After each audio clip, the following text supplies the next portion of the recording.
questions, they should all be answered by the first location that we get ourselves into. So, I won't lie, the screen recorder on this guy has been giving me a little bit of trouble, so fingers crossed we don't lose any video tonight. So, first and foremost, you guys should be able to see me in that camera. I should be orange, red, and yellow. Everything around me should be somewhat blue or black. We are looking for blue and black spots to move on their own. So, there's always going to be something blue or black inside the screen, as well as orange and yellow. You will see several dots in your video, because you will get this full video back. And it does record audio and video, so whoever gets this, we're going to hear their commentary all night long. So that's usually fun to do. And the funny, ironic thing is I used to give this to the skeptic when I knew who it was, and then I would hear all the jerk things he would say about me, and then I was like, I got to quit doing that. So yeah, because those skeptics, man, they get me. But anyway, once somebody leaves the screen, so I'm orange, red, and yellow for the base. If I leave the screen, that orange, red, and yellow is going to go somewhere else. We want to try to keep a person in view at all times. So because of that, this way we get a big array of color on what's on the screen. So, Ethan, was it? Yeah. All right. So you're going to be my cameraman on this guy all night long. You're going to hold it horizontal. You don't need to hit anything. Just keep in mind it is a normal cell phone. It does have buttons on the top and bottom. If something happens, please let me know immediately. I'll have to splice some video together. But I'm going to follow up with you several times to make sure that it's still recording. Okay. So the camera has to stay to the right, just so you know. And the camera is on your right already. Your finger just went in front of the lens. Good job. But he hasn't said a word all night, which is why I chose him. So I know we're just getting started. I want him to open up later on. All right. So spirit boxes. I said I'm going to actually hand out 3 of these different types of devices. Every spirit box I have does something different. So this one, let me first explain what they are, since it seems like ALISA? Yes. ALISA said that she wasn't super familiar with all of these devices. Is that a fair assumption? That is a fair assumption. Okay. Spirit boxes are a way for us to communicate with the dead. Ooh, yeah. Good stuff, right? So this one is going to sweep through FM radio stations at a very quick rate. So the TV shows and your YouTube videos, it's that white noise, right? And then Zach Bagans tells you the BS he thinks he heard in the middle of it, and then he's trying to convince you that that's exactly what it said. That's not always the case. We're going to be doing this in real time. So what normally you see on your TV shows is disembodied voices, meaning it's actually from a ghost or a spirit world. Now, what we're listening for, this is slowed down on purpose. It's hard to catch disembodied voices in real time, and you guys aren't trained to listen to this daily like I am. That's exactly what I do for a living. I want the radio chatter to come through, the song lyrics, the DJs, the commercials, the little bit of words. Think of this thing as Bumblebee from Transformers. So Bumblebee didn't have a voice box. This is the voice box. So with that said, this will record the entire session. No background noise, even when it's on mute. That's the cool thing about this guy.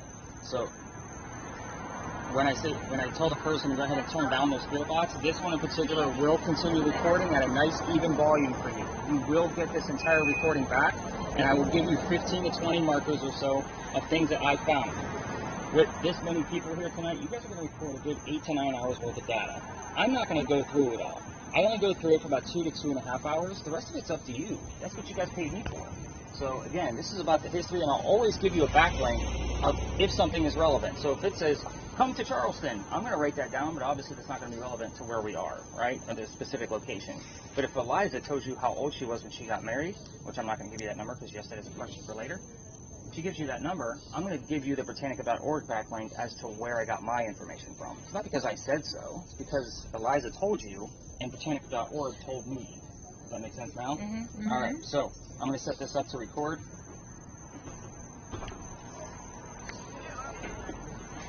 So this is already running. Okay. The only thing you need to do, there's a wheel at the top, and you control the volume. So okay, obviously, you're going to tell me when to turn it always. So I'll always say spirit box is up because there will be 3 of them, and that way you kind of know. Obviously, when I'm talking to the group, you want to keep the volume down because it is recording.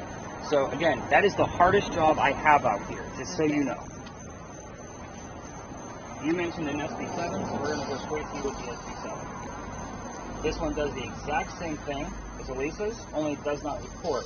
So you are actually going to get some help from Mom. You both are going to be listening in on this guy once we get the right speed set up.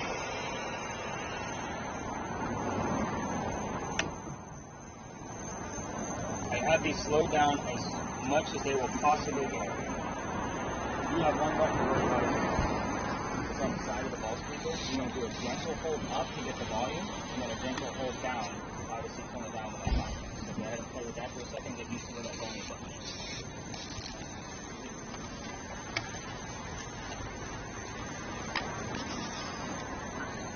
The last spirit box I have is a little different than the other two because it doesn't make any noise.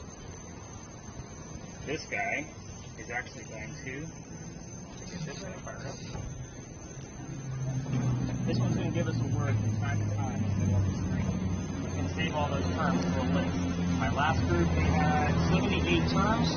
I'm going to clear them out and start you guys off fresh. So in the middle of this, you'll find a word every so often. 80% of what comes out of this thing doesn't mean anything.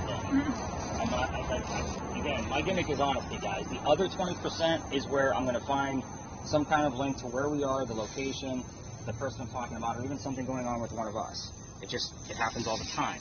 Now, with that said, I will put those in bold. Again, the explanation why, and then a backlink as to why it's relevant, where I got my information from. That one goes to you. All right.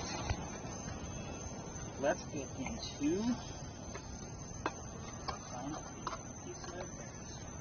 cool. So this is the neuralizer for Men in Black. None of you are going to remember anything by the time we're done. In case you missed Men in Black, this is where they erase his memories. Either that or have to talk funny. We're going to be dealing with lasers tonight. So lasers actually give us a lot of opportunity, and looks like we're going to have to change the batteries out at the first location. So lasers, you can see the pen in my hand, you can see the dots on the ground, but you can't see the lasers until something passes through it. Okay, so literally what we're going to be doing here is taking hundreds of pictures through the lasers, going this way. So the second one we're going to be using is going to have red squares. The cool thing about this one is if we capture something here in a picture, I can then put it in 3D software and we'll have a full 3D view of what we caught along with pictures. So how cool is that, right? So this does require 2 people. So Emerson? Yeah. You're going to get both lasers. Oh, sorry. So lasers stay on the ground, Okay. maybe 5 feet out in front of you. Emma, you're going to be taking pictures. Okay, So let me get you your camera so you can help out. Oh, I think it's Digital camera, no flash. One button takes pictures. Go ahead and point one of your lasers on the ground. Perfect. Okay, wait, can I see it? Okay. Just want to make sure I know where the buttons were. Right. Go ahead and point one down on the ground for me. You're going to take pictures through the lasers. I know what they look like down, so you don't need to take a picture down. It needs to be this way, going through. Hundreds of pictures. Okay, thank you. You got it. It's not bad. Yeah. I have a general question for you. Yes. So you've done this tour lots of times, Yes. and you're interacting with spirits. Have you asked for permission from them? You know, like this is I like... do all of that before I add a location to the tour. Okay, great. I just want to make sure that we're entering into friendly territory. We are also protected with everything that's inside my bag. I keep a lot of blessed stones with me. Psychic friends send me lots of things. Nice. So I am well protected. Okay, very So, good. Thank you. Because you need to know where to stop and ask the questions, your device actually takes care of 3 different functions. So the first thing it's going to do is it's going to measure EMF fields. So that's the big number at the top for you. Anything above 2.5 I get excited about. I do have another, regular EMF, but with the amount of groups of people that we have here tonight, we're going to omit that one because this one is way more accurate. Also, Evan has a thermal imaging camera. So in the event you find something, you also have ambient temperature. So we can actually prove or debunk pretty quickly based on the yellow probe with the ambient temperature. The last thing that your device does is it actually has a motion meter. So it's called a REM. In the event something gets close to this antenna, it will go off. So we don't always use that. I'm going to show you more about that at the next location. For now, I'm going to shut it off so you can focus on the limit. And that way, anything above 2.5 is where you guys will stop and ask questions and listen to them. Just keep the little flap open from the back. You think I forgot about you, Dan? Not just one word like what darkness means. Well, the good thing is, you're getting my brand new device will help you with some of that darkness. So. He has you pegged with perspective. I don't, actually. Are you right or left-handed? Right. Oh, wow, that looks... Yeah, I'm glad I got the baby camera. I never dropped that. So. Oh, that is... Quick demo with this guy. What's going on?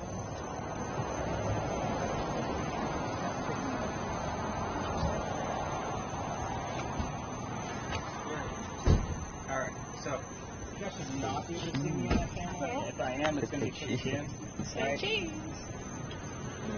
So it is pretty dim. That's still fun because you're going to get a piece of this video on this guy. So let's turn on some lights so you guys can actually see me in full view now. We're working with full spectrum lighting. This is lighting you cannot see with your own eyes. This is full spectrum lighting.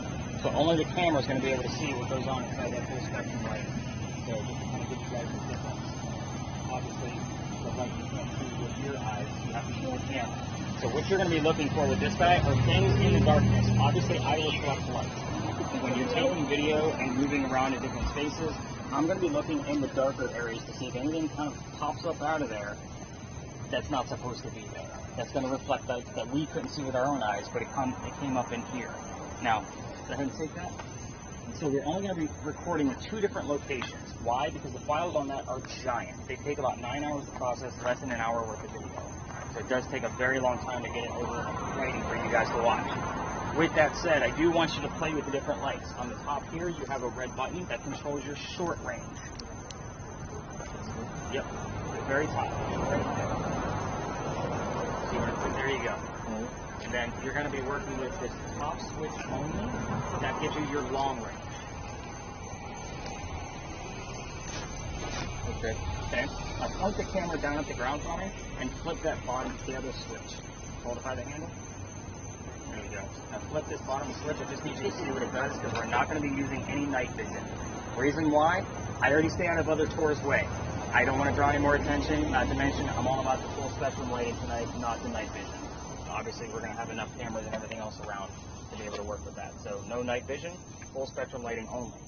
Everybody has a tool and device. Is this what you guys think you signed up for? Yes. Very cool. All right, you'd be surprised how many people actually come here like you're going to be putting me to work. Yes. Keep in mind also that I have a voice recorder that is on the shoulder strap of my bag. That is for 2 reasons. First off, I want to point out that I repeated all of your names when I asked that for you guys, only so I have a better gist of when I'm listening to your stuff later on of who actually had what device. Second thing is you guys are going to be going to weird places. This is not always going to be sightseeing. Some of these are going to be empty spaces where there's nothing there and it's something that needs to be something. So you're going to need those weird stories from the audio. Second, or I guess the third thing is really for any kind of EVPs that are going to pop up. Those are electronic voice phenomenon, kind of like your spirit boxes, but in real time from real audio. It's voices we can't hear with our own ears. If you guys find something, you'll have my contact info. Most of you already have my phone number, email, whatever you guys got to do to let me know what you guys found. So keep in mind, I do not listen to the audio. Reason for that is I already have the stories memorized. I don't need to listen to them 6 nights a week. That's for you guys. It's not on my benefit, it's for you. So let's get started. You'll tell us when you turn this up? Always. Okay. All right, so let's start with the building where I told you guys to meet me, because of course I have to start you off at a haunted location. The building behind me used to be called Big John's Tavern. Big John was a football player for the 1947 New York Giants. Now, he used to sit in the back of the bar and he would tell the bartender if the cadets coming over from the Citadel, if they were old enough to drink or not. One night, 2 guys come in, they're not old enough to drink. John has the bartender throw them out. They leave pretty mad. They come back the next night and they try to steal the cash register from the front of the bar. So, Big John sees what's going on. He starts pounding these guys into the floor, just beating the hell out of them. So, a couple of shots go off. John gets hit in the neck and the bullet lands in the wall. John gets up and he goes back to the bar and he tells the bartender to get him another beer and get the guys on the floor that he beat up an ambulance. First off, John's the one that got shot, in case you missed that. He's the only one that got up out of the bar fight. What's haunting the place is the bullet hole. It's allegedly still here. I say allegedly because they are renovating the place right now. I'll have to go back in and check to see if it's still there. People that sit in the front of the bar tend to get a little queasy, nauseous headache because of the location of that bullet hole. I bring this up on purpose because you're about to deal with paranormal activity and have proof of it. I don't know how it's going to affect any of you. I don't say this to scare you because this is literally the scariest part of your entire tour with me. If anybody feels any of those symptoms, I need to know immediately. We will move the whole group out of the area and get you better or send you home, however it works out. So I will say that I have had people pass out from this in the past. Psychics normally don't make it. I will just tell you that up front. Okay, you just can't cut it. Let's not talk about our own health, all right? Let's talk about something a little that's not about us. We had a big earthquake here in 1886. I say big earthquake because this is South Carolina. We don't get earthquakes. So the building behind me, same place as Big John's, this is allegedly where the first death occurred from that earthquake. A piece of the mantle that you guys see in the middle of the building also wraps around the front. A piece of it broke off from the front of the building, struck somebody in the back of the head, and apparently killed them. They say you can see his ghost right in the middle of East Bay Street in the middle of the night. Notice I said apparently and allegedly a lot with that story, only because I don't have any proof. It's just a great segue, so you guys aren't thinking about getting sick on my tour. Are you guys ready to go ghost hunting? Mm-hmm. All right. Are you guys trying to hear me talk yet? No. Nope. Oh, you almost hesitated. I heard it. All right, let's go this way. Yeah. I want to I can go back. Yeah. Why do you bring the water into the I don't know. We're not very smart with that choice.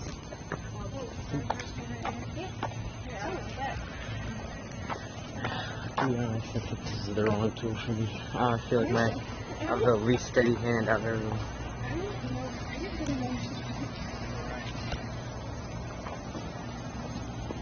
So,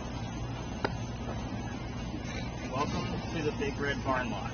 So this is, at every location we're going to go to is going to be kind of the next level of based on the amount of activity that we're going to go through. This is going to be a very easy one because it's a one-liner of history.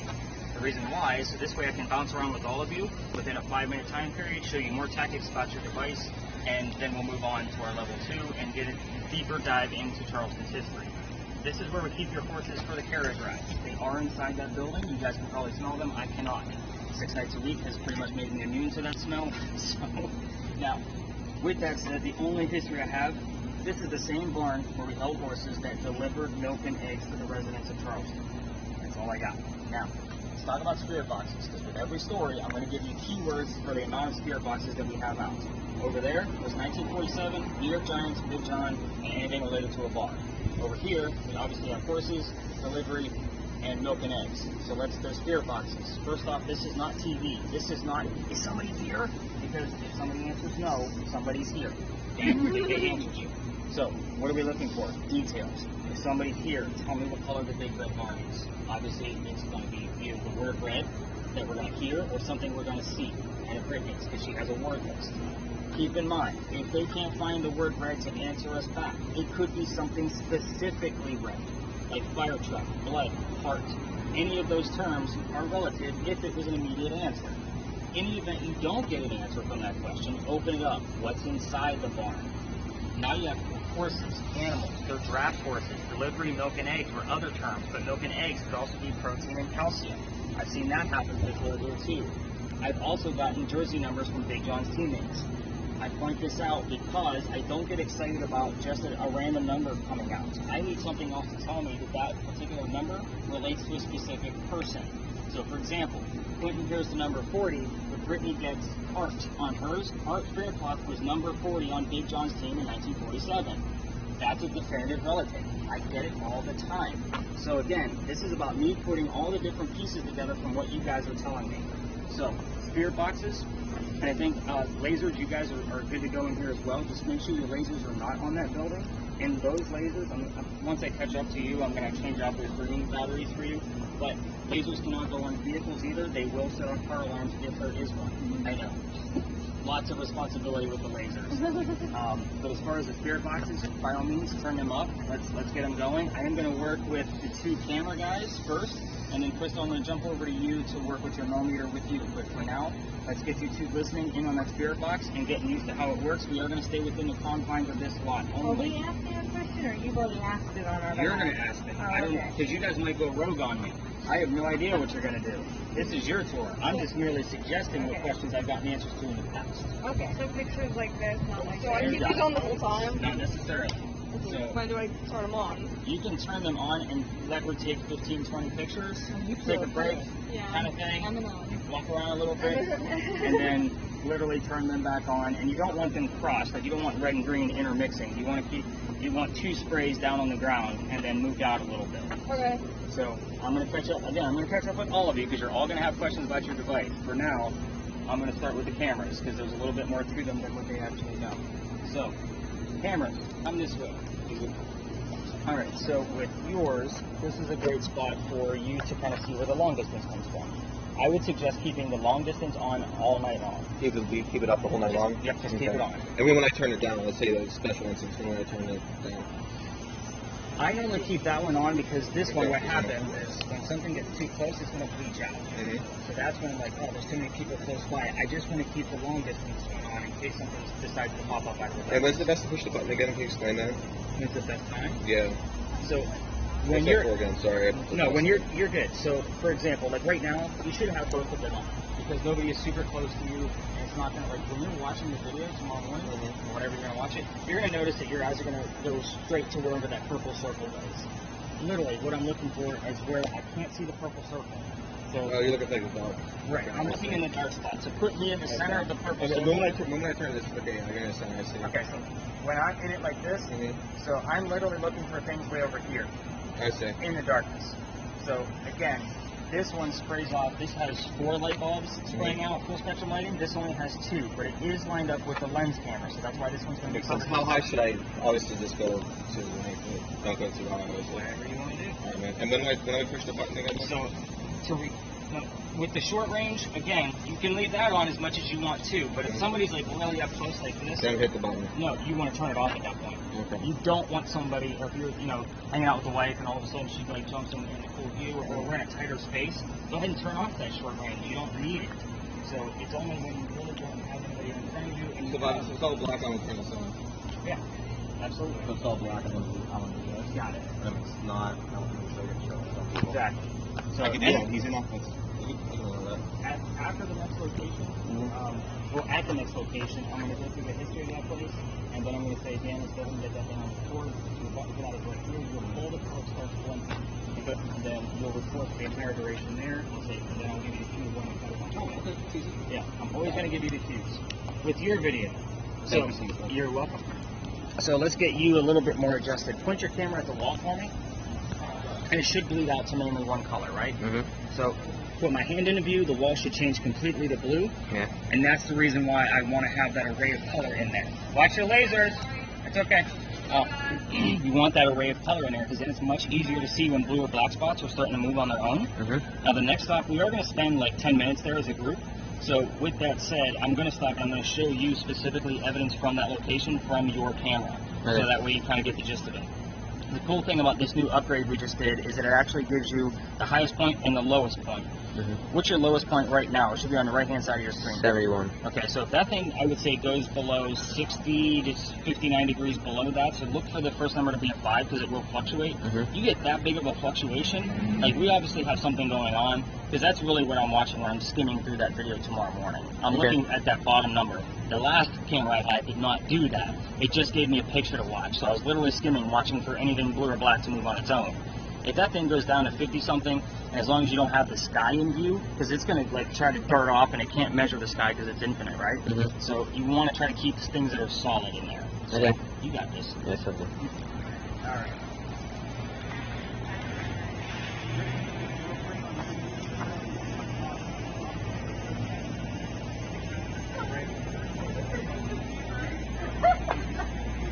We just heard Justin Bieber.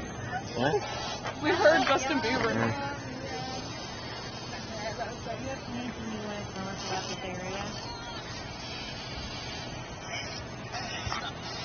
Don't get stuck. Nice. Are you asking questions? Yeah, it said Emma's name and said 1,000 people were in the barn. Did it say your name? It said my name. The only response to her appears. Yeah, You guys should be switching your device. I said what was in the barn, and I said Emma, 1,000 people. And the cool thing is I'll be able to pitch those tomorrow morning. I think I'm going to change your batteries after the next store. That was really weird though. Just because that's like we're going to spend way more time over there. And then my mom said, what do you want to tell us about the barn? I said, don't get stuck. Yeah, I said, don't get stuck. We have Emma, 1,000 people. Don't get stuck. Yeah, And then a lot of nonsense. Are you locking us? 843 is the area code here. I don't know what that is too. So we heard Emma. What color was the barn?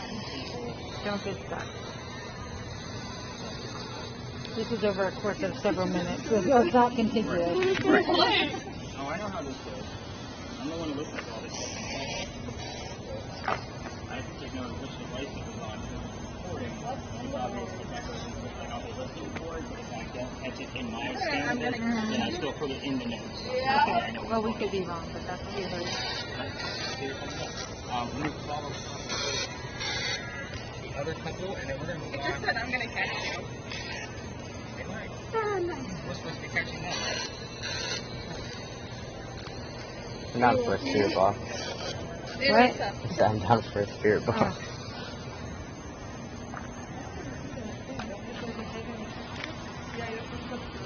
What was in the barn?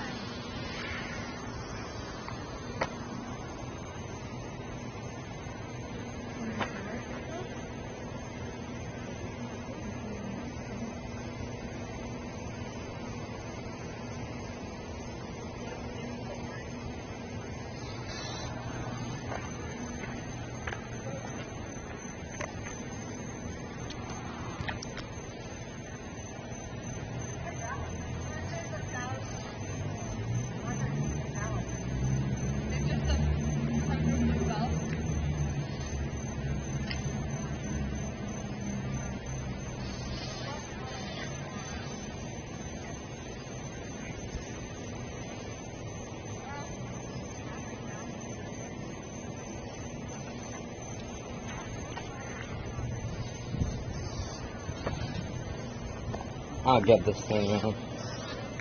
What? You need help with your thing? No, I just mean it's a thermal camera. I know I'm looking for cold spots, but it's not like they're gonna move. I mean, You said you're looking It's for for bread. Really? Okay, well, tell the guy. I'm taking pictures of everything. let's do that. He's just looking at the camera. Nah, Do you want to take me? I'm just taking pictures. no, that's fine.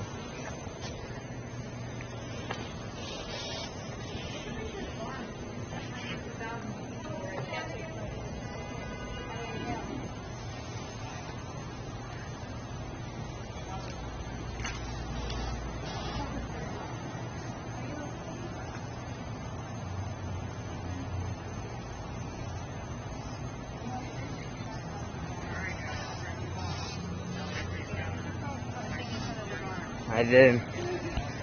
I saw heat and cold.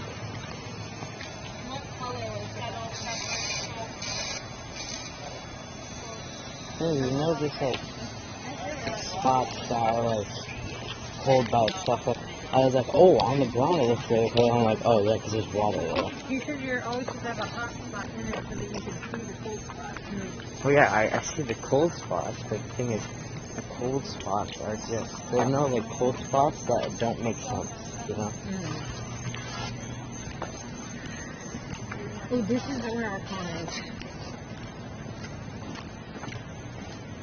Important to note. We were literally less than a block from it. I wish I had the spirit box. You can spirit box? No, it's fine. I got the thermal camera. You said it was the most important round. No, I didn't. So the spirit box is.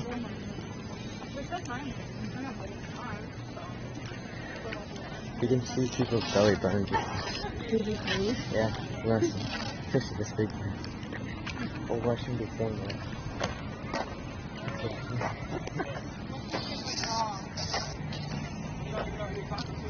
Let's get you guys a little bit closer. That's the only way in and out. Let's get the spirit boxes turned down. And Turn down the spirit box. Turn it down. Little white button in the back. What do you think? Click it in, go right out, and then turn it in. Perfect. Alright, so welcome to another beautiful set of Charleston, everybody. If you guys don't know where to park by the time you're done with me, you guys have issues I can't fix. Sorry. So another parking lot. But this is a huge piece of Charleston history that nobody talks about. Why? Because there's nothing to see. Your tours are not going to take you here. This is where the ALISA and Charles Kingston Mansion was. It actually sat in the front, facing East Bay Street. ALISA's garden was lined up with this left tree over here to my right and came all the way across, and we are standing where the slave and servant quarters would have been for the mansion. Now, I'm going to point out first that when I give you guys those prompted questions, it's not going to be like what color was George Washington's white horse, like what we did with the red barn over there. So these are going to be questions where you don't know the answers, and you're going to get these answers from your spirit boxes.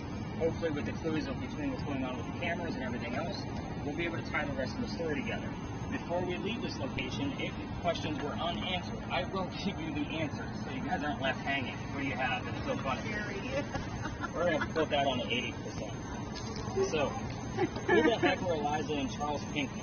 They had a son named Charles, they had a nephew named Charles. That's 3 different Charles.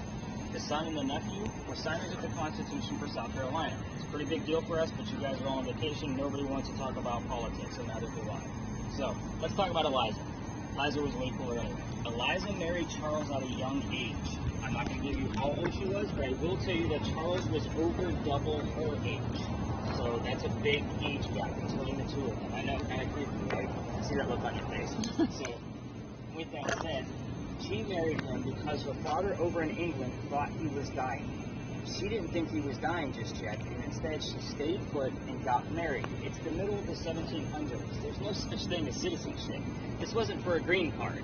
This was actually out of love. So keep that in mind when you guys are going rogue with your questions. This was a real legitimate relationship. Now, she was right. Dad didn't die right away. Instead sending her gifts over from England. One of those gifts happened to be the plant indigo. So you guys have been here for 3-4 days, as far as you guys have told me, and you've probably seen the word indigo a few times and didn't even realize it. It's all over town. Indigo is a plant that makes blue dye that makes your blue jeans blue. I'm looking at your pants. So I'm looking for blue jeans. So that's how we still use it today. So it's a pretty big deal. Interesting thing about indigo is once she got it here, she had to learn and experiment with it and learn from her slaves and servants on how to keep it cultivated in our very weird temperatures. The slaves and servants here were from the Gullah culture, straight from Africa. They're basically agriculturists and farmers. Now, once she had it settled right where you're standing, she moves it to Mount Pleasant, where she puts it up there on State Farm, and then calls her dad, not really, this was the 1700s, there's no farms.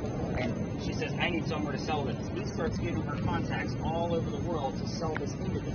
So keep in mind, indigo is all over the world. The color royal blue, that's the reason where it came from. The Civil War, Northerners wore blue coats. It's made of indigo, dyed with indigo.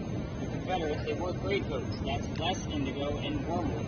So indigo continued on even after her death, and we still use it today.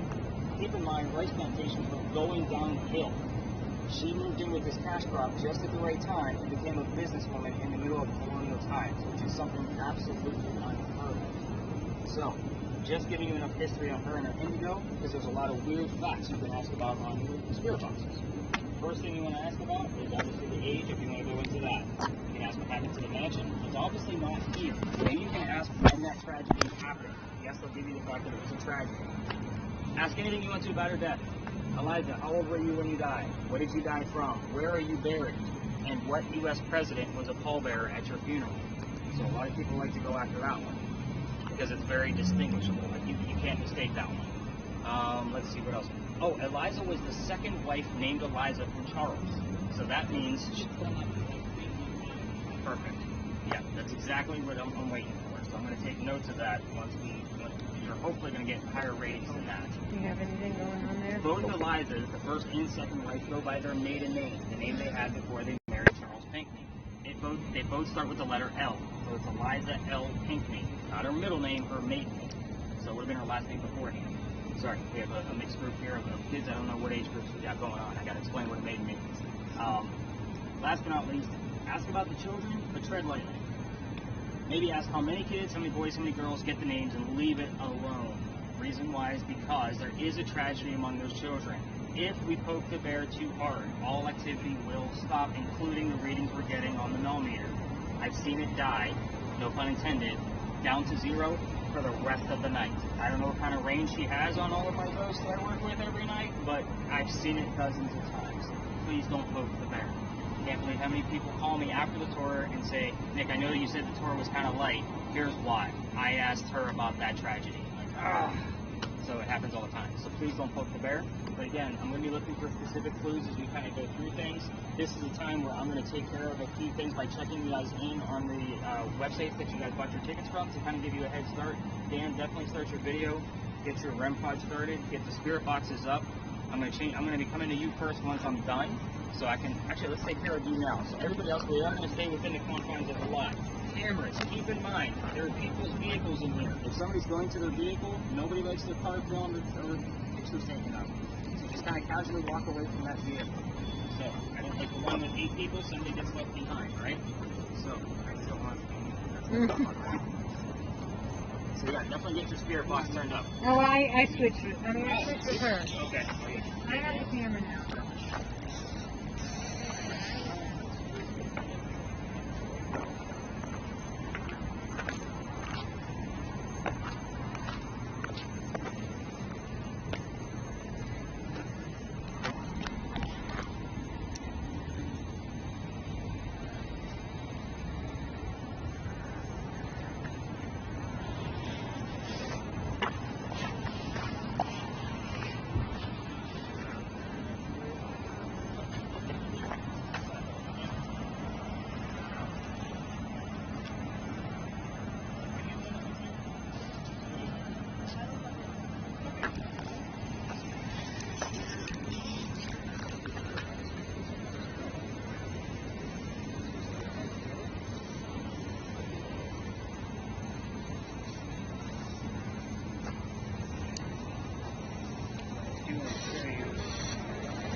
Free, and then I will, like, in a few minutes, I'm going to show you guys what.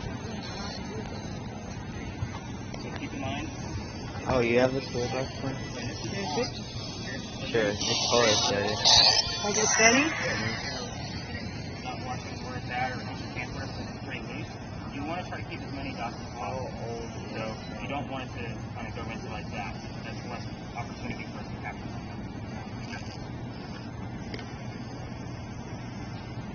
Emma has the camera again. Ethan has the spirit box. Flip flopping all over. Yeah, we are. That's good. Honestly, I like when people do that because then you guys all get to kind of see like what works for you. Yeah. So I need to keep a person in the scene every Just time? try to. And it doesn't matter if they're far or close by. Like preferably, like I would say more than 10 to 15 feet away. Okay. So that way you just kind of have a skin tone in there. How much do you ever focus on the slave quarters instead of ALISA herself? I can't prove anything from here because there's no records. So when it comes to the questioning, I just wonder because, I mean, they are the actual floor, like you said, about the indigo. Right. And again, I wish I could. It's just a matter of I can't prove anything from here. So it is what it is. I mean, if something comes up where it says, you know, a name and then the word cook, I can assume that that person was a cook. Oh, yeah, but you're looking to try to verify. Correct. Always.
Did you guys switch again? Does Emerson have the spirit box now?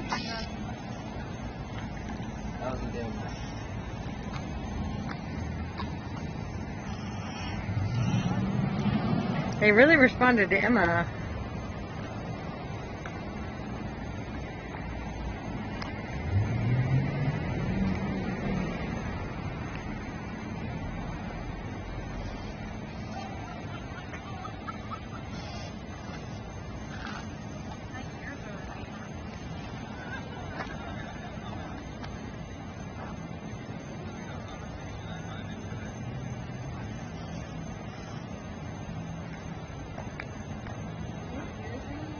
No?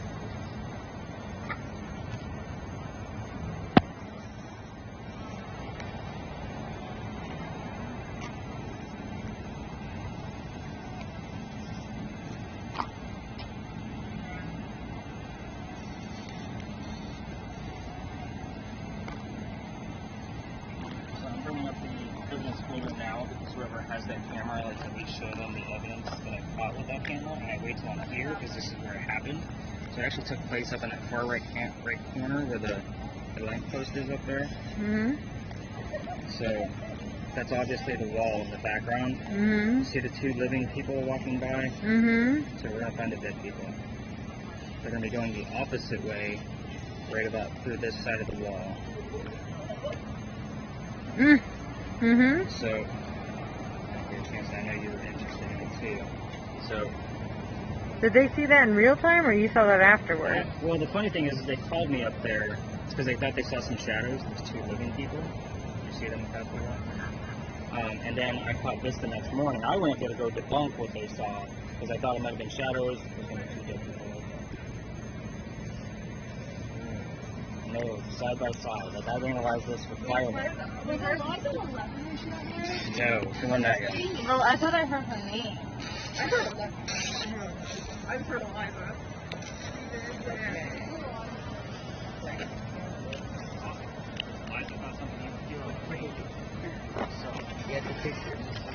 I have to take pictures? I'm sorry.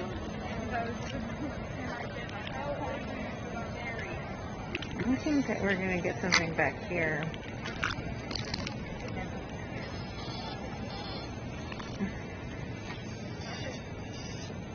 Can you show me and make yourself relevant in this whole history?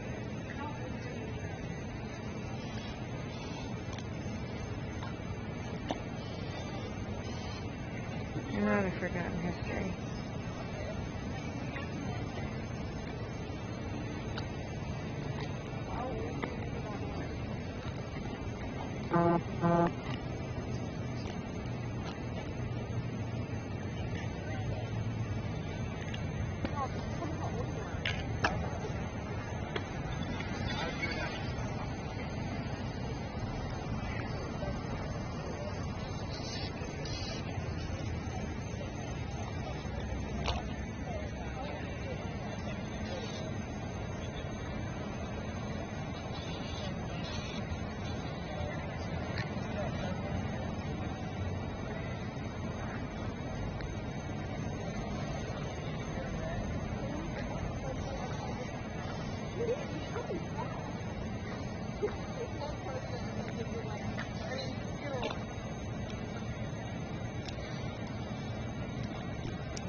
Got anything? No. Both of those.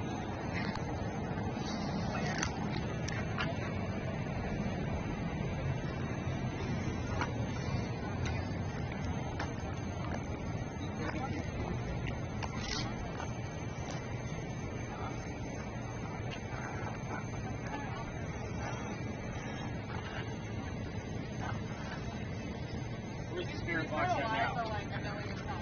You have the spirit box? Alright, so we do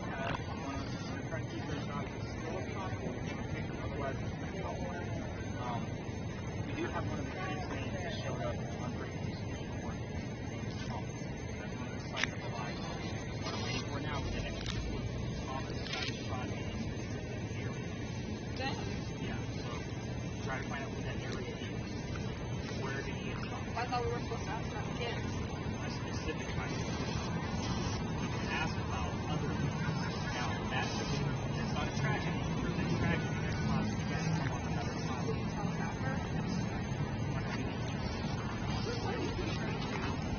Get there. Just go ask Thomas at this point. How are we doing now?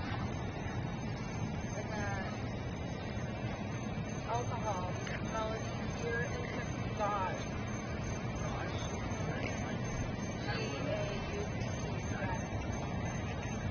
There.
Hey Ethan, we need to explain this camera to you. What does it mean when I see you guys' body heat and then all around you like another orb that says 60 degrees?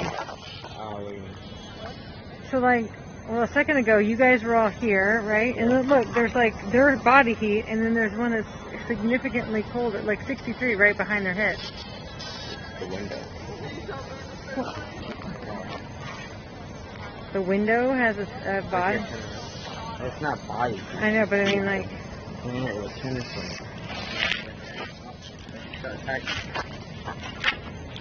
If you look at the same place, go where the car could be. Yeah, but look. That's So the sky.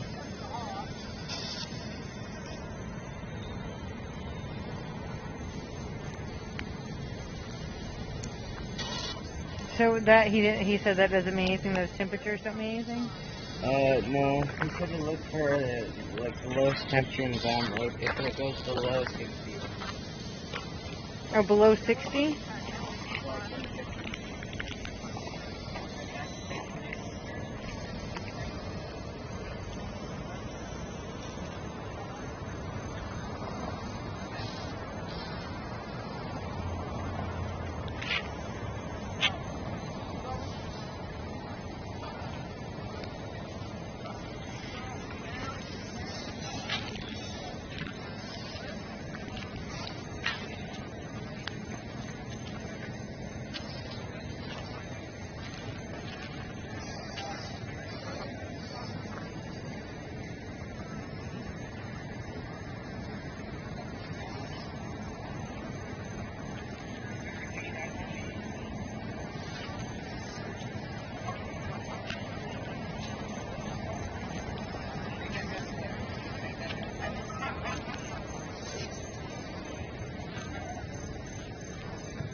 Stop touching it.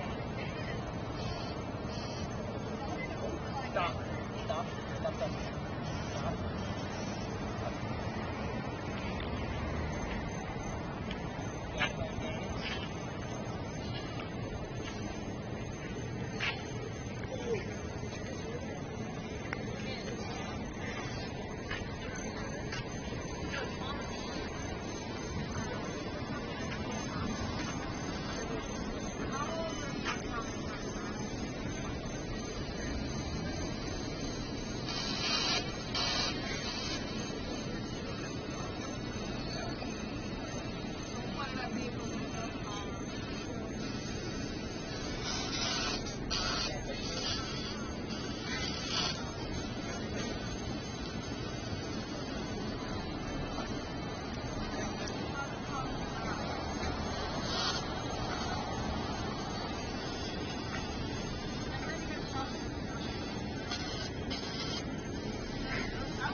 These people think they're on to something over here.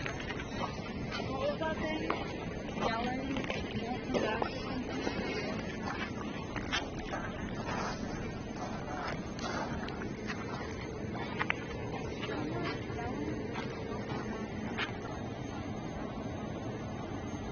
Said he got shot in the stomach.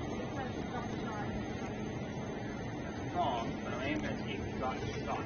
So with your spirit box, you can see that book here. With your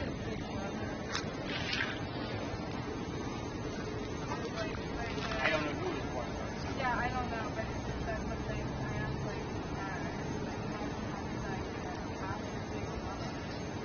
Now, your spirit boxes are slowed down.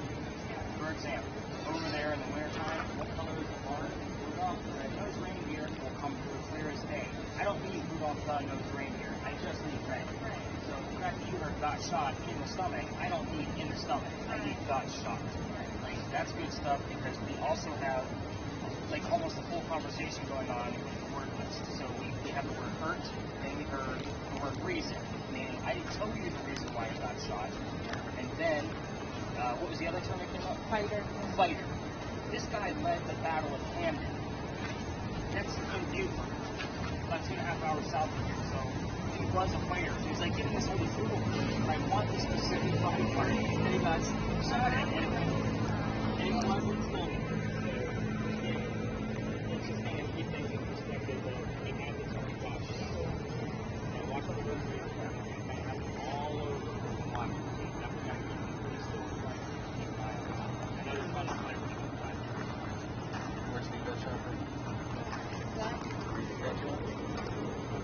They hurt in the stomach.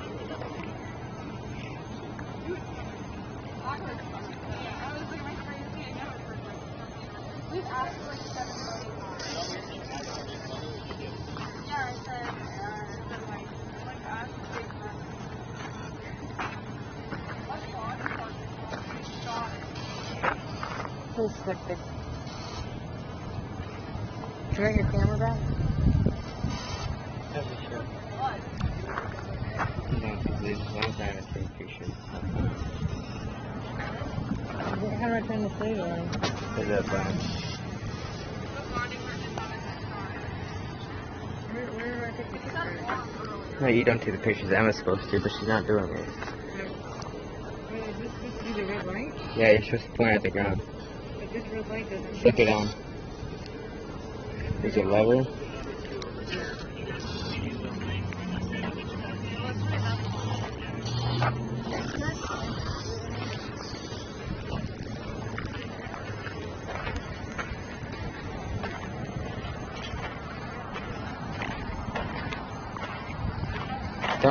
Don't put it everywhere, he said. He got mad at me for that. And I said you're supposed to only do one at a time.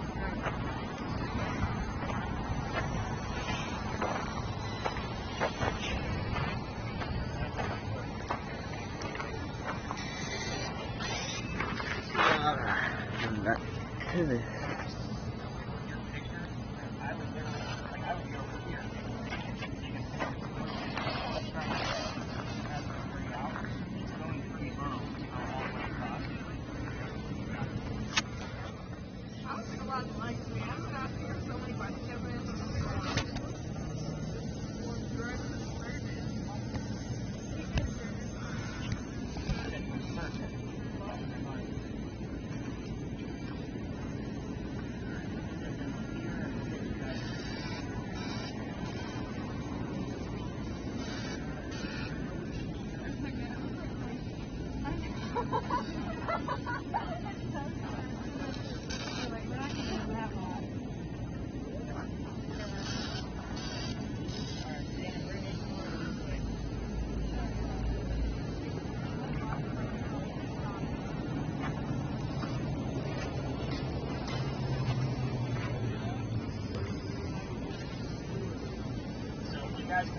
I take one clue, and you can probably show your video for now, that way we have more video for later. The spirit box is down. You guys can see how I take one clue, like the name Thomas, and kind of keep going with it. All of a sudden we have all these other terms that are very relative. He got shot in the leg, which shattered his kneecap. He's on pain the rest of his days. So again, it's very specific. That's the reason why I was waiting for kneecap or leg or something along those lines. I have had people's legs start hurting in here. Now, he got shot in the left leg. I've had 2 people in the past, I'd say 6 months, their right leg starts hurting. But after I did the research, it was his left leg. Let's kind of go over all the other answers in case you guys, something's not remembered that you actually heard. Not to mention what you'll be listening to on the spirit box. Tragedy among the kids, that seems to be everybody's big question.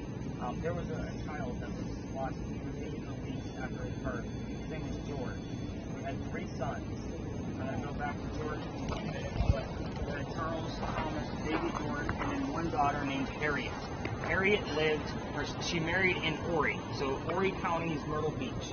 So she obviously lived about 2 hours from here, based on our drive. But Eliza wouldn't have had that convenience. There was a lot of letter writing. I looked for things related to letter writing as well. As far as the mansion goes, it actually caught fire right where we're standing in the Great Fire of 1861. Every tour guide, if you guys decide to take other tours, is going to tell you about a Great Fire of whatever year it happened in. This one in particular went from Peninsula Coast all the way to the other side of the peninsula. It was huge, a big devastation, like over $5.5 million back then to rebuild the city. It's a big deal. The mansion just happened to be in the way. The only photos we have of this place are after the fire. Eliza's death. Died at the age of 70, in 1793, from breast cancer. Think about that for a second. Breast cancer in 1793. There's no such thing as breast cancer yet. We're going based off of her medical records. So kind of keep that in mind. That was in Philadelphia. That's also where she's buried. So that, you guys actually knew all the evidence that I captured from Eliza herself, and you go, that's crazy because she's buried up there. She goes to the places that she loves, which is obviously her mansion in Charleston. The president, now that you guys know what year she died, 1793, who was the president that took her to her grave? Come on, history guys. George Washington. So George Washington, was an honor for him to carry her to her grave, just as much would have been for her if she knew that he did it. So, George, the son, what do you have that you guys are grinning about? Nosebleed. It was like sorry. This is completely random. So we have 2 Elizas, we have 3 Charleses. I'm going to get back to the 2 Elizas. But we also have 3 Georges, because we have George Washington, the president, then we have George the son, and the son was named after Eliza's father. Eliza's maiden name is Lucas, the one we're talking about with the indigo. So what is her father's name? George Lucas. So, again, just making sure everybody's paying attention. Also, keep in mind, I also kind of tricked you guys a little bit and told you that I would not be giving you answers like, what color is George Washington's white horse? I put George Washington in the back of all of your brains, and nobody spit out the answer, which is good. You all passed with a fail. Good job, Clayton. So, let's see, what else did I have you guys ask? I think that about covers all of it. Oh, Eliza Lucas Pinckney, and the first wife was Eliza Lamb Pinckney. So, again, the tragedy would have been the baby that didn't make it, that you guys were asking me about at least. And I think that just jumped up to a 12. We had readings all the way up to 35 on that I hand reported, so that way we can actually put that in the analysis tomorrow morning. Oh, she was 22 years old when she got married to Charles? Is it 20 or 21? No, that's Charles was 45. 11. Oh. So the number 20 could be related to, we're still near Big John. That was his first jersey number in 1947. Okay, joke. Joke? Yeah. 4 jokes. No one named Robert? 7. Here? No. Did you get the name Robert somewhere? Yeah, earlier. Okay. Yeah, nothing that I know of. Again, I'm not a full Google for the Pinckney family. So, from here, we are going to go up to Lodge Alley. Those of you with spirit boxes, I want you guys to pay attention to names popping up through the spirit boxes or on the word list. I'm not going to tell you what gender of names I'm looking for, but I'm going to let you know once we get there. That way you guys don't have that preemptive George Washington thing in the back of your brain. lasers are kind of out of the game, and so we're going to be going up East Bay Street. Nick can get arrested if somebody has an accident for my lasers. So again, we're going to keep those lasers off. When we get, well, who has the camera now? So when we get there, you're going to take a few pictures down the alley before we all walk down there, just looking for light anomalies tomorrow morning. We're going to get to filming towards the end with your camera, based on the amount of space we have left. As far as the thermal goes, definitely keep filming. EMF is going to go crazy because of the parking meters. You can turn off your REM pod and not even pay attention to the EMF until we get down Lodge Alley. I would say at this point, on our travel to Lodge Alley, definitely help point and listen in on the spirit box. So, questions, comments, concerns about here? This was good stuff, guys. There's a lot of good conversation happening with that spot specifically. So, again, we're going to piece it all together. Hopefully the other answers are just something we missed in real time. All right, let's roll. Let's do this.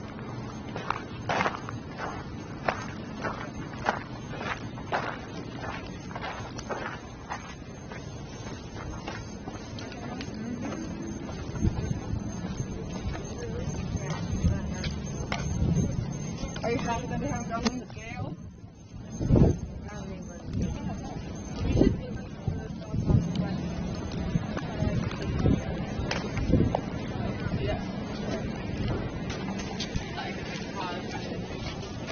So, is this what you guys were hoping for? Yeah.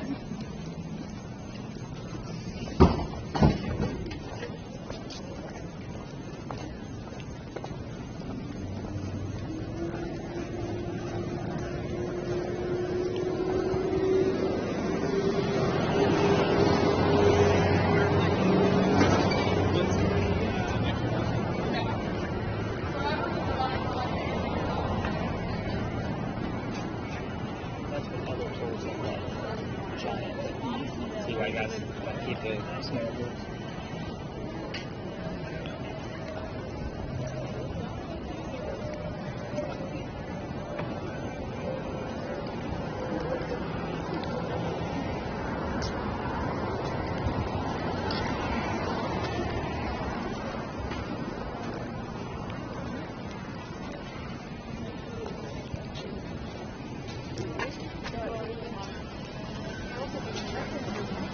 Yeah.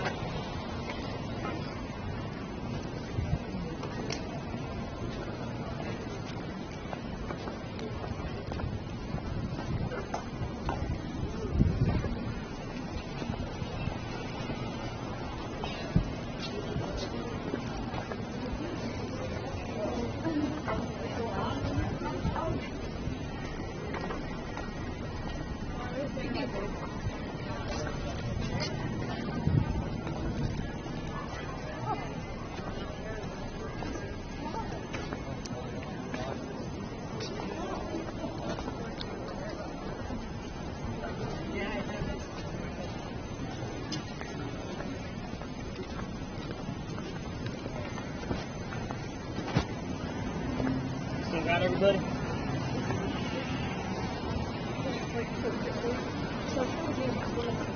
don't know. I've never heard that before. Pretty sure he fought in the Civil War.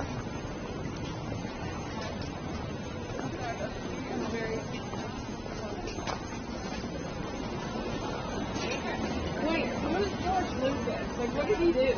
I don't know. The director of Star Wars. He's a major producer. What? What? The guy who made Star Wars. Who is the thing? It's just the same name, that's all. It's just funny to make sure everybody's paying attention. Okay, I know the Star Wars is 20%. Reliable, but I just Something funny to make sure everybody's still on board. It's just going to be boring.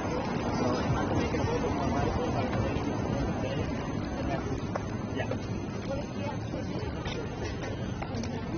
The dad or actually George Lucas? The dad was actually a pretty big political figure over in England. maybe you're like super ahead of your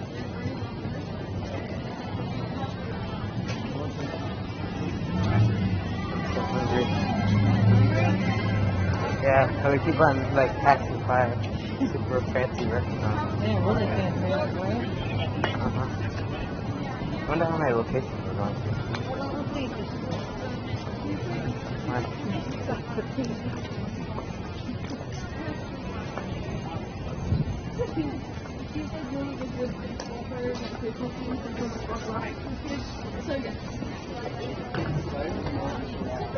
how many locations are we going to?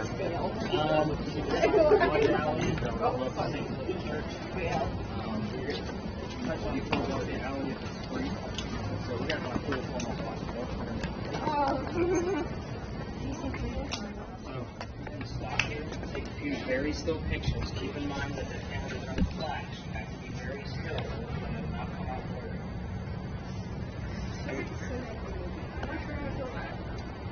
See how you feel about looking at pictures? Is it a good movie or a bad movie? Should we call George Lucas and see if he's on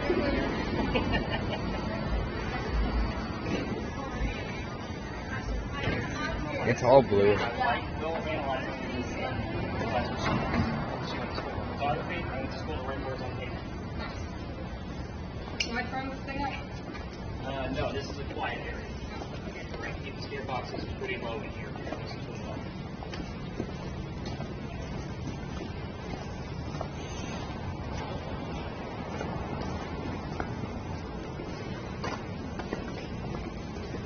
That was really good.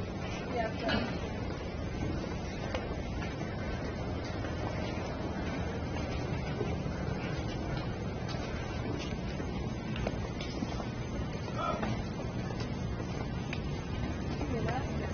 It was porcelain.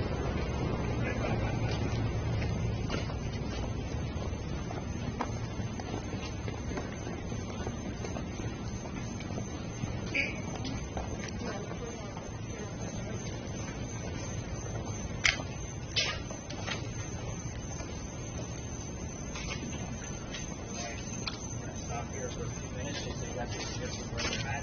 Can you hear any names? Can you hear any names or see any names along the way here? Questions? No, they did take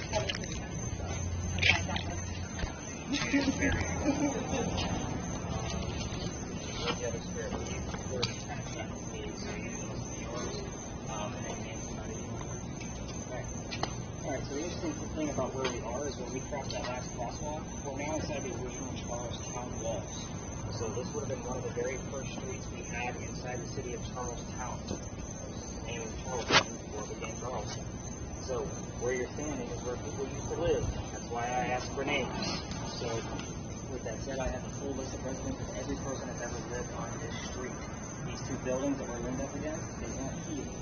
However, the street was only this wide. These were shotgun houses. These people were lower class. They did do an archaeological dig on the place that you're walking on, and they did find some of their tools and silverware, and were able to classify these people as lower class. Not to mention there was some evidence of fires that occurred down here as well. Again, you're walking on a street that's about 300 years old. So again, this is pretty old stuff. The reason why it's called Lodge Alley is because the Freemasons have one of their Masonic lodges here. So they just stuck Lodge Alley. You guys are leaning on Lodge Alley again. Obviously, the impact of the alley itself. We do get terms like Freemason, Mason, brick, clay, all those type of things that come through here. The two common names that I normally get out of this place are Benjamin and John. Now, list of residents that I have, there's only 5 people that were here in 1801. 2 of them were Benjamin and John. Just last week, a third person decided to show their name. Her name is Jane. Ironically, the same year, 1801. So again, I don't find it coincidence when I hear it probably once every 2 months. Those 2 names will pop up together. Different spirit boxes or the same. It doesn't matter. It's just a combination of where it decides to go. So again, it's just one of those things where I'm always looking for more about 1801 and what occurred here during those times. We are going to go through the rest of this now. So we're going to be cutting through a neighborhood because we're literally right on the cusp of where tour guides are allowed to take pictures. As we cut through the neighborhood, we're still on a no-laser zone until we get around the corner up to St. Philip Church. And we'll kind of hopefully, if we get a chance, to go to the cemetery up there because it's normally pretty crowded. Then we'll kind of use the lasers and get some footage from your camera because I don't have much footage from that cemetery. We'll learn some legends and more while we're there because there's a lot of good stories up there. And based on our devices, hopefully we capture evidence of me telling the stories over and over again. Then we're going to really dive into the female pirate across the street from there, where we're going to really deep dive like what we did at the Pinckney Mansion site. Actually, to kind of give you guys a layout of what the rest of the evening is going to look like. But again, as we come through the alley, spirit boxes are those for one person only. Absolutely no amazing or night vision going through the neighborhood there.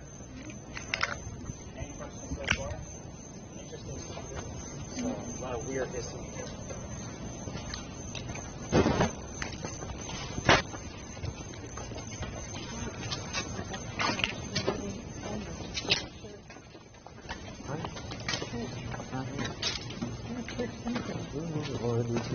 This middle of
Is it biking? Up right? You mean man who's like me, I've got lots of people sitting in the back. No, like having to go up hills.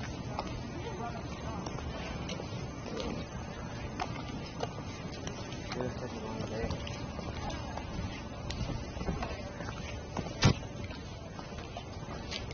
That's not good.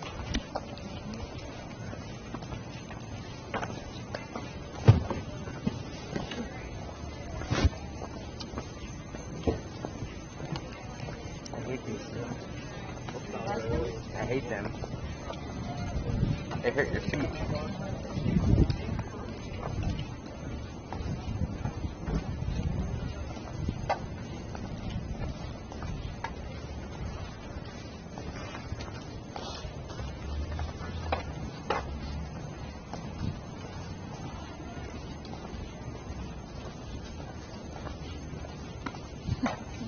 He's sure that if you had the tire all done.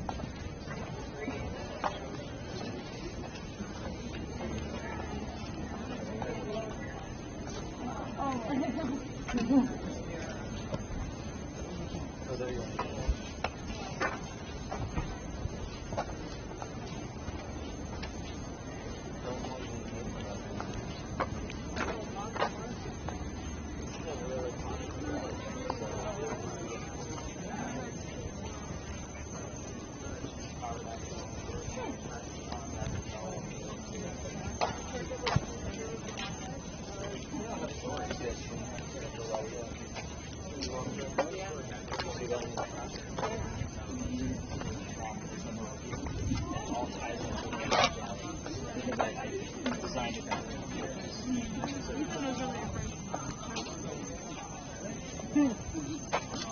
There, we're about 12 years, so you can actually have a seat on the ledge.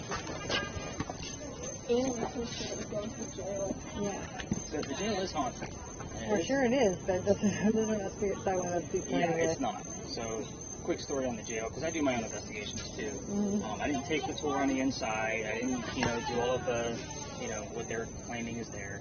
I took my gear, what I had at the time, which isn't all the cool stuff you guys have now, by the way. And I'm just doing my thing, and everything that came up were names. I had 2 different spirit boxes running, and all names. So it's names that could also be like first names, so like Michael, John's, just picture those 2. But my wife, in particular, who was there just taking photographs for the blog post for me, was getting affected. Starting to get a little lightheaded and a little dizzy, had a headache going on. She isn't normally affected by all of this. She's kind of like me, it just depends. All of a sudden, she feels like she's going to pass out. She almost drops, I catch her. She's disabled. She has braces to walk, so I just caught her so she wouldn't fall. took her to one of the benches, gave her some water. About 15 minutes later, she's like, "You're going to put me in the exact same spot, aren't you?" I'm like, "You know I have to test it." So she's like, "I feel fine. I feel better." We walked real slow over there, put her back. Within 5 minutes, same thing. Just all over again. It was something about that specific spot on the back side of the lot that she just was not keen to. So that was enough for me. I packed everything up, took it home. So again, all of the names that came through, not to mention the first word that shows up when I get there is the word wheelchair. And we all know that there's a wheelchair down in that basement that likes to move on its own. And there is like the dust there. It looks like it's unsettled based on where somebody used to sit. Like if somebody was sitting there, the dust went around them. So again, there's this whole story with the wheelchair in the basement there. But yeah, pretty creepy stuff. So, did you guys notice the beautiful alley that we passed up? That was all brick? That's Philadelphia Alley. So behind you, there's a wall back there. That wall is part of Philadelphia Alley. The interesting thing about the wall, there's a doorway in the middle of it because Philly Alley used to be called Dueler's Alley. So the dead guy, the loser of the duel, would be carried through that gate, over this courtyard, over to St. Philip Cemetery, and then they would go celebrate the winner. So that's just kind of how things went. That's why that doorway is there. We don't go down there because it's residential. So at the very end of it, I'm the guy that pissed off the neighbors. So I'm the one who got caught taking my noisy groups with spirit boxes down there, and he got angry, and I got a phone call. So we don't go down there anymore. If you do go down there, there is a little bit of a ghost story, which I do tell you, and it is a legitimate story. I do have evidence, and I can prove the tidbits of the story that are about to come through. So, first off, do you have anything on your word list within the past 5 minutes? Because there's like 20 stories on this street corner, which is why you guys see a lot of stories. I have relics, Audrey, shrink, and crack. Okay. Again, going based off the evidence, what's coming through. You look like you're about to tell me something. You good? When I was over there putting something around the break, and everyone was smiling. Close but no cigar.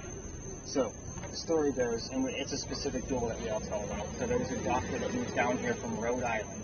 So, Rhode Island, he moves down here because he's supposed to get married to his fiancée, Amanda. Amanda just inherited a bunch of money from her dead parents, and the attorney handling that money told her to send the doctor away. So, what's today, Wednesday? So, Monday night's tour, the word list, as we're passing the alley, gave me the word doctor, then propose immediately after. So again, stuff like this pops up all the time. Anyway, he moves to Charleston to prove he's not just after her money. The coachman that brought him into town set him up to be robbed and killed. This guy just graduated med school. He's dressed pretty well. It's the late 1700s. So the guy set him up. He's going to kill him. Somebody walks by and sees what's about to happen. His name is Ralph Isaacs. Keep in mind, Ralph has the same initials of where the doctor came from. Ralph Isaacs, Rhode Island. RI shows up a lot for us here as well. I just need another clue so I know who it refers to. But Ralph takes him to 59 Church Street. This is Church Street. So it's right up the road, somewhere safe. He says, you can rent this room for my friends, and you'll be hooked up there. You'll be nice and safe. So obviously the doctor, which by the way, his name is Joseph Brown Ladd, he and Ralph become friends. They used to go see plays together. But Ralph's practice takes off and he's making a whole lot more money than his friend Ralph. He gets better seats at the theater. So they have to talk about these plays on the way home because they're not sitting next to each other. They're talking about William III one night as they're walking home. They start arguing about the new actress. The doctor loves the new actress. Ralph does not. Obviously, they're a little heated. Then he starts insulting the fiancée back home in Rhode Island, Amanda. So obviously, it gets even more heated. They go their separate ways. Ralph is from here. He goes to his friends at the newspaper, and he puts an ad in the paper telling the whole city of Charleston what a disgrace the doctor is to the city of Charleston. Not a very cool thing to do back then.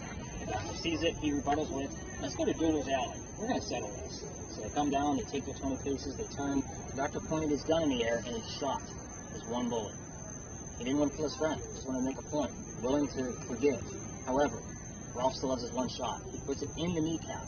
Lots of things with kneecaps, remember, Thomas? Puts it in the kneecap on the doctor. So he didn't come through the death gate. Instead, his friends pick him up and they carry him home to 59 Church Street, where he dies 10 days later, probably from bleeding out. Yes, he was a doctor that could not cure even himself. So, they say as you walk through there, because the doctor was known, as he was starting to make more money, known as the whistling doctor. They say when you walk through the alley, you can hear the whistles from the doctor and or gunshots. Keep in mind, we have a lot of hecklers in town that know the story. As they're walking down Queen Street or Cumberland, they're going to throw a whistle down the alley. I have a lot of fake ones. However, I have a lot of very faint ones that I can't ignore either. I've even had the word whistle come up on a radio station, spirit box recording before. Stuff like that happens all the time. He'd like to be known as the whistling doctor. If you walk down there on your own, keep in mind there are neighbors at those mansions at the very end of it. It is gorgeous, but there are bricks down there that were hand turned. They were sun dried by slave children. We do have handprints and fingerprint swipes at the end of the alley in those bricks. It's a very interesting part of our history. The owners of those mansions in the past have claimed that those handprints are fake. I don't know how you can fake handprints because they're in 3 different locations around Charleston. If you Google handprint Charleston, you'll get the article. It tells you all 3 locations. They're in different areas around town. So it's very interesting. It's almost like a scavenger hunt to learn more history. You can see that the handprint is pretty small too. So the child is probably around between 7 and 12. So again, just depending on the size of the hand. Do you guys see the burning gas lamp off in the distance there? Mm-hmm. That's the pirate house. Again, residential. Somebody lives there. Don't go in his backyard looking for ghosts. He gets pissed. Don't ask me how I know. Just he gets pretty angry. But anyway, you can't miss that place. It has a big anchor on the front because it's known as the pirate house. I bring this up because I want to get your mind going up on pirates. That's where Blackbeard's men used to come off their ships, go have a few drinks, meet with a few ladies, and then they dug a tunnel from the pirate house 1 block away, going south towards the Dock Street Theater. At the time, it was called Plankton's Hotel. It was a whorehouse, a playhouse, and a hotel. First off, we all know that they went there for the whorehouse. But they also went down there for the playhouse part of it. Pirates tie really good knots. They would actually work backstage in between boarding with the locals, making a few extra bucks. The tunnel was just filled in the 1990s. It was a real thing. There was a rumor that Blackbeard actually sent his treasure to be buried in over there, and we all know that that treasure was buried in North Carolina. So again, there's no treasure here. That's a for certain.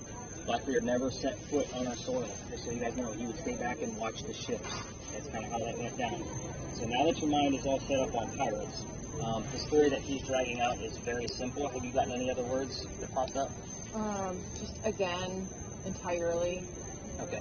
So that story is actually, we have mainly females. It's a photo that is cursed to females based on what goes on inside that cemetery. So nothing has shown up for that. And again, Almost there. Anne's waiting for us. We're going to go actually talk about Anne Bonny across the street. So let's go to, now that the break is over, let's you guys get up off your seats, and since that's being shaken up, so Dan, you and I will keep an eye on that and see if it clears up so we can go get some footage.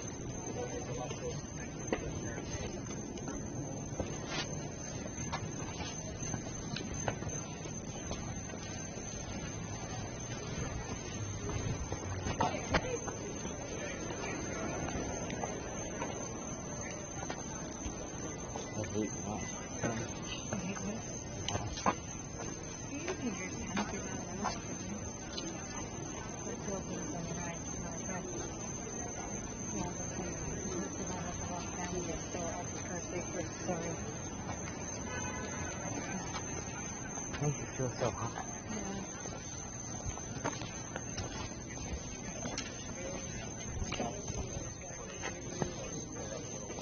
Again, I just like to set up all the other stores way because we're noisy and very annoying with our gadgets and gizmos. Not to mention we spend time at places while he's spending time with him talking. So we're going to talk about the building behind me. That's the Powder Magazine. You guys see the building with the crosses on it? Those are not crosses. Those are earthquake bolts. So if you're unfamiliar with earthquake bolts, the gist behind that is that they're on turnbuckles. If we have another earthquake and the building gets quaked again, you tighten up the turnbuckles and it straightens the building back up. That's the whole point of it. However, it doesn't work, just so you know. Great idea. There are earthquake bolts all over town. Most of them are decorated with pineapples and lions. So that's what they are now. They're all decorated. So this is the Powder Magazine. It held gunpowder for 7 different wars, including the Civil War. Remember, I told you one street. This is that one street. This is Cumberland. This is where the Charlestown Wall actually stood. We're literally right past the Powder Magazine is where we're going south to the battery. It's literally tucked into the corners of the wall. The reason for that is if it gets attacked by cannon from 3 blocks away, it's going to have a hard time getting through the 32-inch thick wall that's protecting the gunpowder. But let's say it goes all the way through and it blows it up. There's sand in the those red shingles that you guys see that is supposed to go up in the air with the explosion of the gunpowder and then fall to put out the fire. Another great idea that doesn't work. There's another magazine closer to the battery, and the sand went out. So, I'll tell you all of that.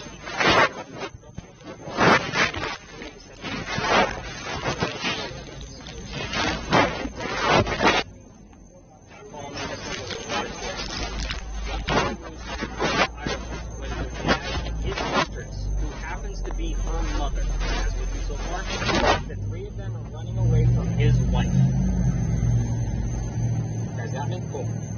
like to take that one slow because I usually have to repeat it 6 times if I don't. So they're here. She's a young lady. She sees this building being finished. That's why we're here. This is something still familiar to her 300 years later. So we're going to fast forward. The building's done, 1715. Now pirates are coming through town. This is a pretty big ordeal for Anne because rumor had it that she killed one of her servants with a knife to the belly when she was a child. I'm giving you the mentality of this young lady for the rest of the story. As the pirates are coming through town, obviously she's excited.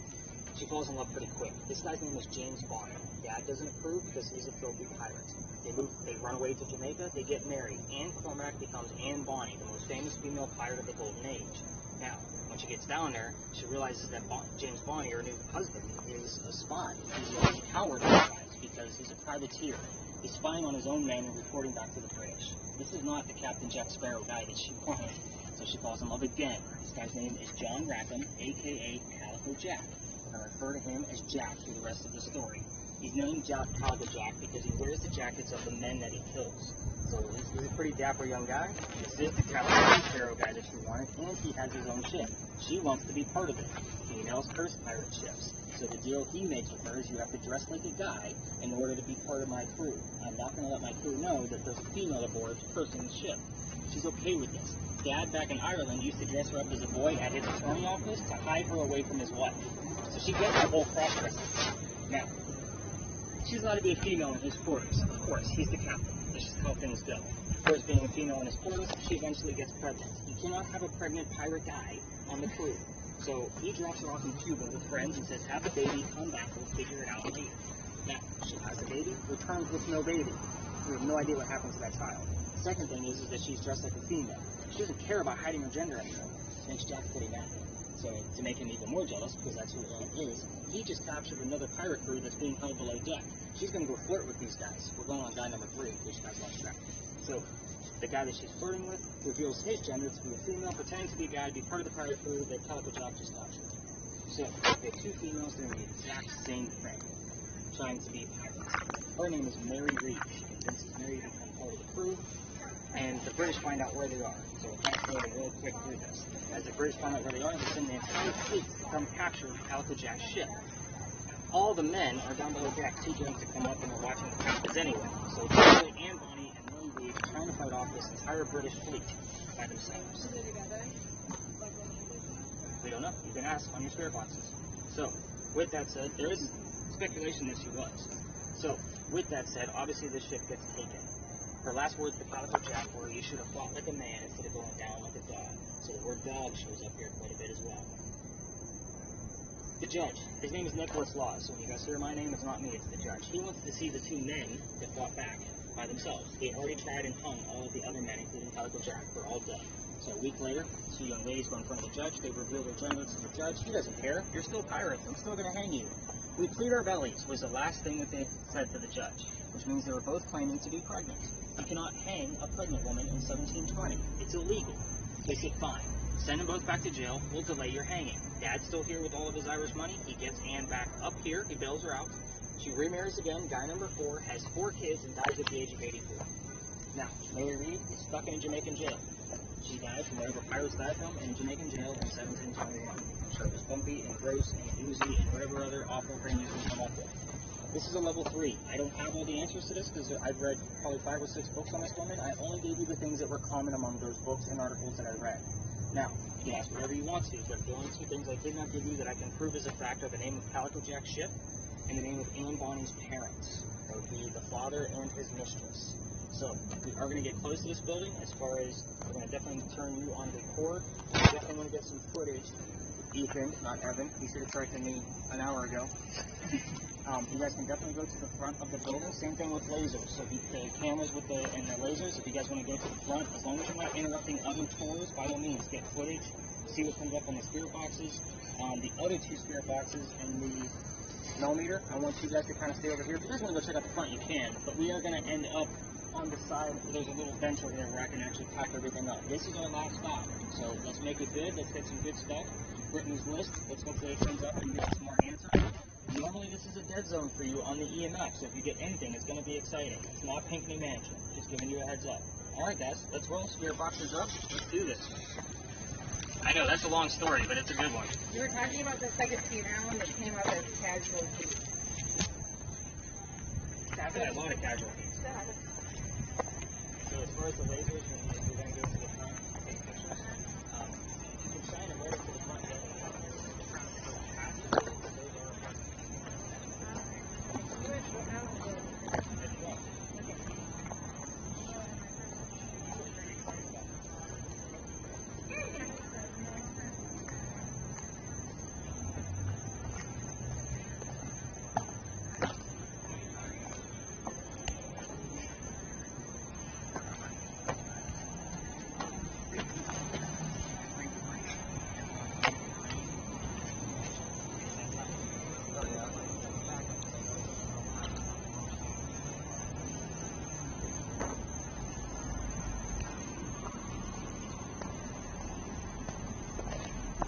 People from Philadelphia Street Rollers.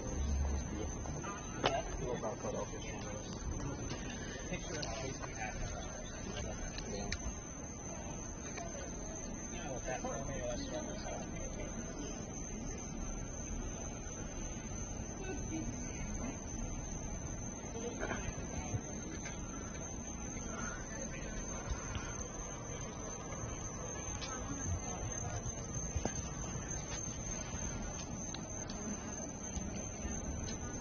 I think it's pretty normal too.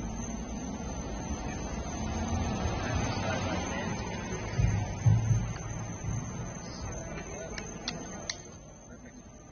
And hit the record button. Again, if you want to go to the front, and you just point it right in there. Again, just try not to interrupt other tours. I know.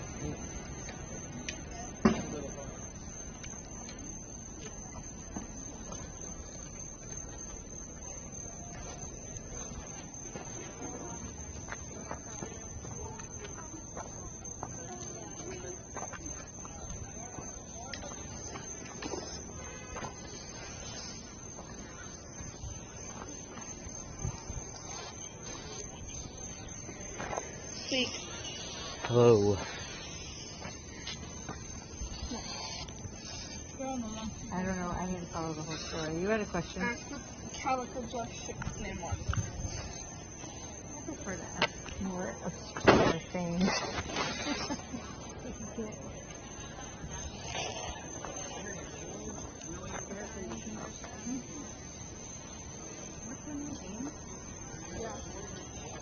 You're married? And were you really pregnant when you were asking not to be hung? Never? No, she wasn't. I know that because they faked it. All the time they faked it. Ugh, we gotta take this thermal thing.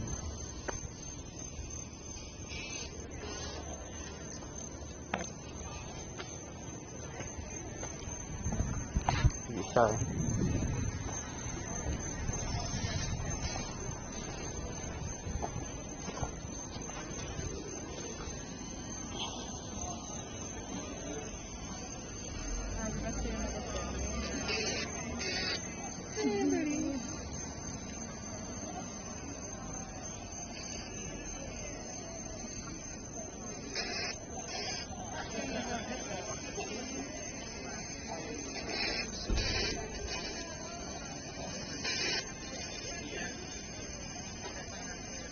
I'm gonna text get out of here.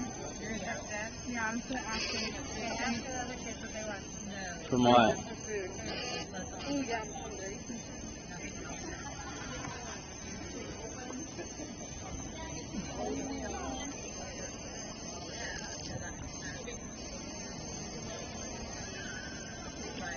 Shawties are not feeling like talking today. None of them. No? Not since the first place? Let me try. I guess they just don't like us. Here, let me try. Listen.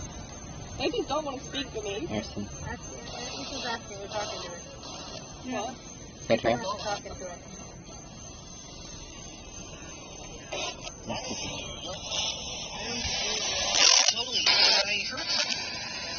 What was the name of Jock's ship?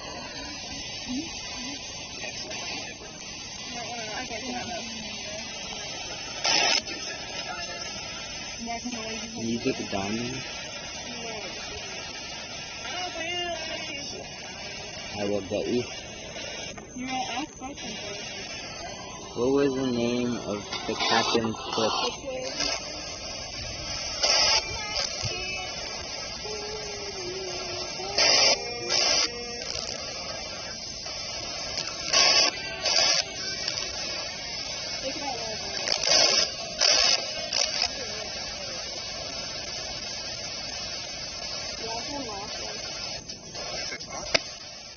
Yeah. Were you and Mary together romantically? You're so set on finding that out.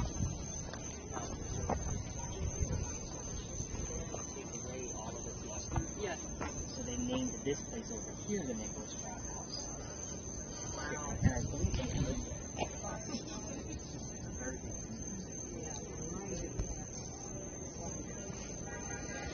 Does it have anything to do with diamond? No. Did you guys hear Diamond's correct? Oh, we heard diamond something else. Okay. And Diamond's correct is a common form of word. So I kind of take those out as well. How we know it?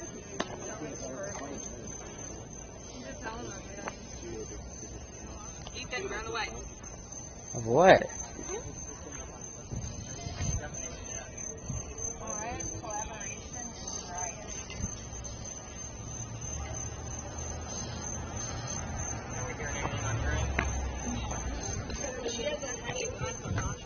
Yeah, I did get a really bad headache when I came in here. Okay. So we won't make this long. Okay. Well, the funny thing is, like, Quentin over there has got the name of the father, like, right off his head. Really? Yes.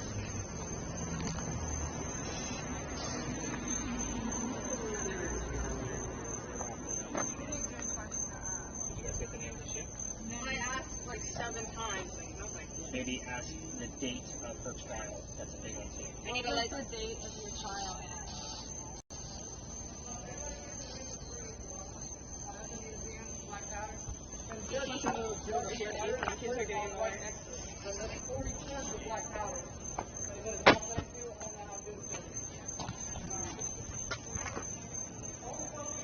Girl, you were so set on finding the book.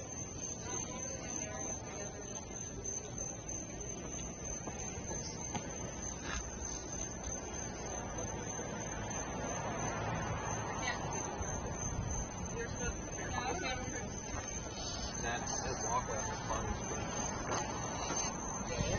That's where you go into the shop.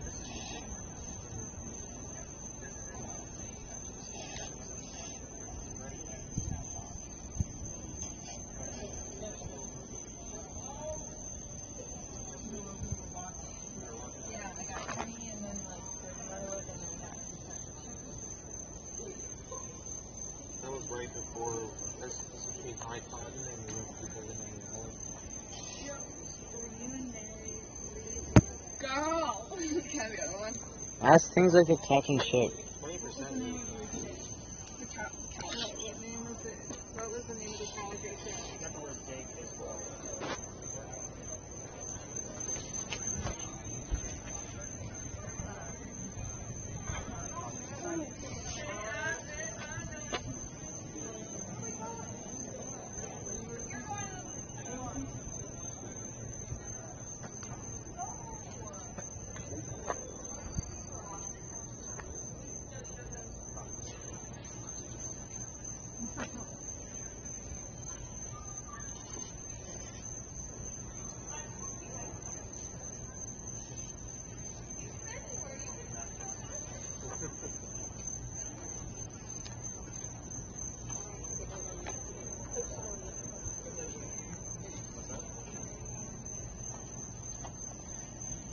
Yo, Sean, I'm going to your husband's ship.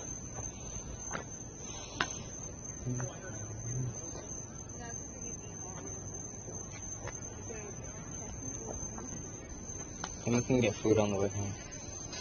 They just not bothering me taking it out. What's the name of Alisa's ship? We'll figure something out. I bet there's stuff down here. Is there like a, Fast food, honestly, sounds amazing. what about the thing that we have up there? The Yeah. thing? No. We'll figure out something.